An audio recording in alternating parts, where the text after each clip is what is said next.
হঠাৎ বজ্রপাতের মতো তীব্র মাথা ব্যথা, মাইগ্রেন বলে ভুল করছেন না তো? হতে পারে অনেক বড় সমস্যা। জেনে নিন কিভাবে বুঝবেন মাইগ্রেন নাকি হেমারেজ। নমস্কার, আমি ললিতকান্তি দত্ত, একজন ক্রিটিক্যাল কেয়ার টেকনোলজিস্ট। আমি সহজভাবে মেডিকেলি তথ্য আমার এই আইডিতে পোস্ট করে থাকি, যাতে আপনি এবং আপনার পরিবার সঠিক সময়ে সঠিক সিদ্ধান্ত নিতে পারেন এবং সচেতন থাকেন। মনে হলে আমার চ্যানেলটিকে ফলো করে রাখতে পারেন এবং একটি শেয়ার করে দিতে পারেন। চলুন লক্ষণগুলি জেনে নিন। প্রথম, তীব্র মাথা যন্ত্রণা, তার সাথে সাথে বমি, ঘাড় বেঁকে যাওয়া, শরীরের একদিকটা আস্তে আস্তে অবশ হয়ে যাবে, ঝাপসা দেখা, অজ্ঞান হয়ে যাওয়া, জড়িয়ে জড়িয়ে কথা বলা, তার সাথে গোগানি শব্দ।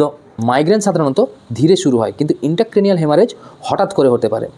যাদের উচ্চ রক্তচাপের সমস্যা আছে তাদের বিশেষ করে নজরদারি দেওয়ার দরকার পড়ে।